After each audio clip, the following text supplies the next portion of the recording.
For such a simple hairstyle, this is like the fussiest thing in the known universe. I liked it. Not sorry I read it. Sure, you bet, why not?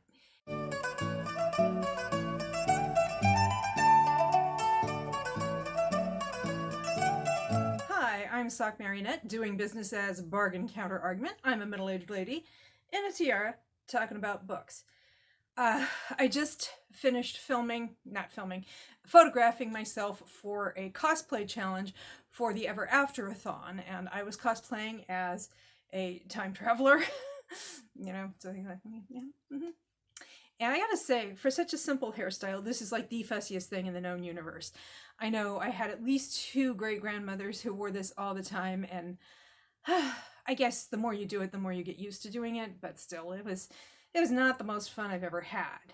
And then I had a little bit of a tiara mishap just before I started filming, so this tiara does need a little repair. I am aware of that, and I will be working on it soon.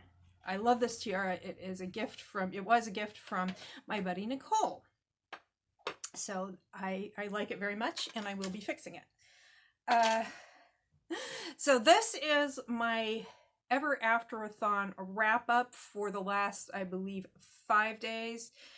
I think we're going from the 15th, and today is the 19th. So it's actually 4 days. I don't know, 4 or 5 days, depending on how many you include. I don't know. But I had enough going, and I was dressed up, so I thought I would just go ahead and do the thing. So the wrap up is, I have 8 books to talk about, one of which I kind of briefly touched on in the last wrap up because I was in the middle of reading it. And I've since returned it to the library, so I will put in a picture of it here, and that's A Sure Thing by Joanna Lowell, and I really enjoyed it a lot. The more I read it, the more it reminded me of Alexis Hall's historical romance, and that is a compliment. That is a good thing. And I really liked it. So that was set in Cornwall in 1888, and you had Kit Griffith, who was living his best life as a dude, except it wasn't really his best life. We'll get to that in a second. And a woman meets him. What was her name? Okay, that was a series of awkward edits because I could not remember the female main character's name. It was Muriel Pendrake, a perfectly fine name for 1888, but Kit calls her Penny because her hair color is kind of like reminiscent of Penny's, and her surname is Pendrake, so Penny. Yeah. Anyway, so Muriel Pendrake is studying seaweed in order to give a presentation. She's a lady botanist, and she needs to hire an artist to draw the seaweed samples, the seaweed, so people know what it looks like. And she sees this one painting and she's like, oh, that's the artist I want to hire. So she goes looking for Kit in Cornwall. Well, it turns out Kit had been part of a sisterhood of painters, and then he started living his truth as a dude and left the sisterhood because of not being a sister anymore. But it was under somewhat unpleasant circumstances, and he hasn't been able to paint since. So instead, he's opened up a bicycle shop, and there is a situation where he wants to, promote the new bicycles, the new safeties they call them, and those are the bikes that more or less look like the ones we have today, as opposed to the penny farthings. I don't remember what the other term is they used for those, but it's the ones with the giant front wheel and then the smaller back wheel. And anyway, so he wants to promote that. So there's going to be this bicycle race around Cornwall where he persuades Penny, Muriel, to join him, are going to be traveling on safeties, and their opponents are going to be traveling on the penny farthings. Again, not what they were called. Can't remember what they're called now. We call them that. They had a different term for them in the book. So there is like a kind of a collaboration project there, and romance ensues. I really enjoyed it. It was good. Let's see. And the other... Okay, I had another queer historical romance, A Gentleman's Gentleman, by T.J. Alexander. Now, T.J. Alexander is a queer author who writes a lot about trans characters. I think this is their first... historical, but I'm not sure. I don't really find that I enjoy their contemporaries very much. It's just some reason there's a mismatch there between what I expect and what I get. I don't know. But I thought, well, let's try TJ Alexander as a writer of an historical romance, and I really, really liked it a lot. I just thought, oh, okay, there's something about the way they write contemporary that I don't know. It's not bad or anything. It's not poorly written. It just doesn't really quite gel with my tastes. But this was so good. Oh, I enjoyed it so much. We have a situation where we have a 25-year-old Earl. Well, he's 24 in the book. An Earl who has to get married before he turns 25. But there are some barriers there. And he's very secretive about getting dressed in the morning, shall we say. And he ends up having to hire a valet. And valet says, oh, I'll help you find somebody to marry. And, stuff happens. And it's absolutely just so much fun. So delightful. I really, really liked it a lot. So I hope TJ Alexander is moved to write more historicals because it was so good. I'm telling you, it was very good. I liked it. Not sorry I read it. Also in the historicals, I read One Perfect Night by Judith O'Brien, which is time traveler, and I am team traveler, so that worked. That was appropriate, and it is a step back, but not a clinch step back. And what happens is a modern day for, I believe it was 94, 96. If you were taking bets as to when I would have to get out the reading glasses,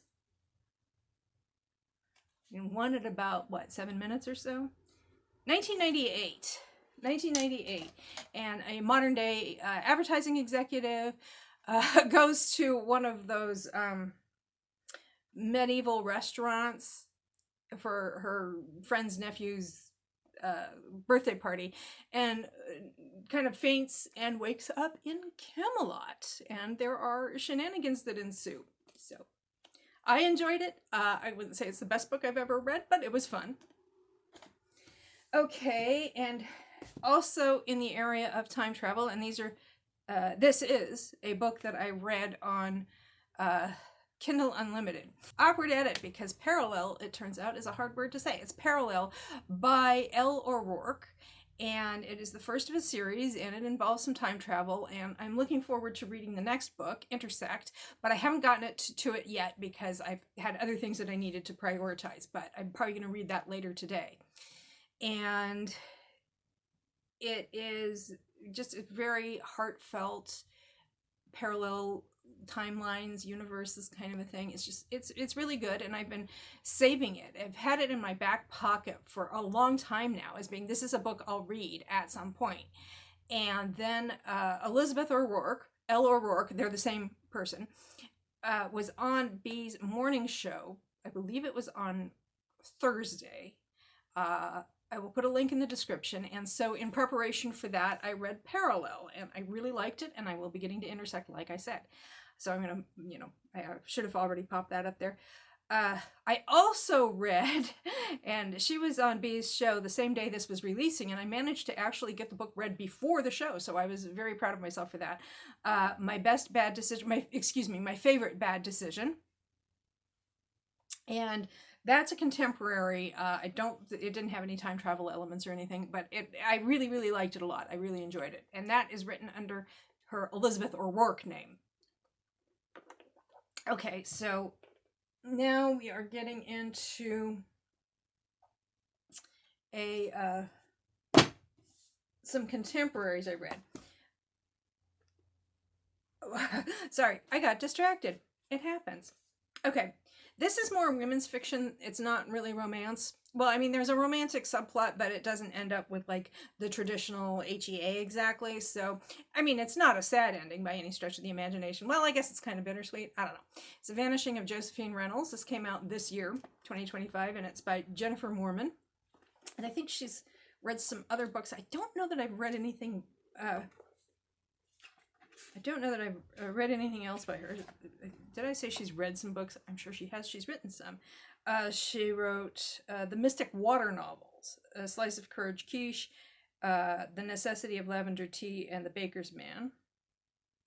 and also a standalone, The Magic All Around. Anyway, The Vanishing of Josephine Reynolds, a woman in the present day who is widowed, ends up going back in time and meeting her great-grandmother, who runs a speakeasy in 1927 Nashville. So I just read, I think last time I was talking up Interlude in Time by Rita Clay Estrada, which involves going back to the era of Prohibition and speakeasies. And then a couple of total contemporaries, both are queer romances. We have The Broposal by Sonora Reyes, and this is about both main characters are of Hispanic descent, but one of them is undocumented. He was sent to the United States as a 5-year-old. He's lived here ever since then, and there's a lot of stuff in there that kind of, if you were not already aware of the hazards of living as an undocumented person in America, which I was kind of generally aware. I mean, I knew what the legal problems are and what the practical problems are, like not being able to go to the hospital because you're worried that they'll realize you're not here with all the correct papers, not being able to go to college and those kinds of things. But it kind of brings it home when you see it personalized like this and see the effect it has, and being like completely panicked every time somebody even says the word cop or police. Anyway, so what happens is these two guys are friends. They've been friends since they were in like first grade, second grade, and they're roommates. And one of them says, well, why don't we have a green card marriage?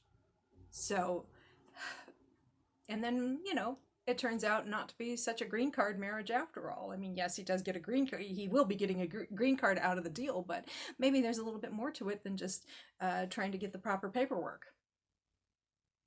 I really liked it. So it's friends to lovers. They're working on a project together, as it were. And it was fun. I really liked it. And then finally, another romance. I'll have What He's Having by Adib Khorram. I believe this is his first romance. He wrote the YA book Darius the Great Is Not Okay, which I've previously referred to as Cyrus the Great Is Not Okay, because I get my Persian kings mixed up. Anyway, it is about Iranian immigrants. And he's here. He's totally legal. He's got all the paperwork and everything. He's a citizen and everything, and he feels kind of stuck. He's none of his plans or dreams for the future have really panned out, and he meets a guy, and they're both trying to do things that turn out to have somewhat incompatible goals. And the guy he meets, David, is studying for his master sommelier exam. And he plans to go far with that. And what happens with, again, I'm struggling to find the guy's name. Awkward edit while I couldn't remember the other guy's name. Farzan, the Iranian American dude, Farzan. And he actually ends up taking over his parents' Persian restaurant. He's already like a really good cook. He learned everything his father, who was the chef of that restaurant, had to teach him.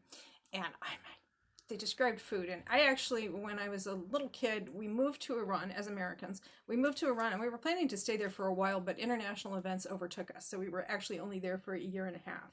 But wow, I do miss the food.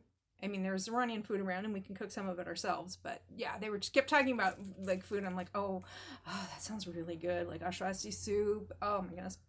And various kinds of kebabs. And chelli kebab rice, which they call tadik, I think.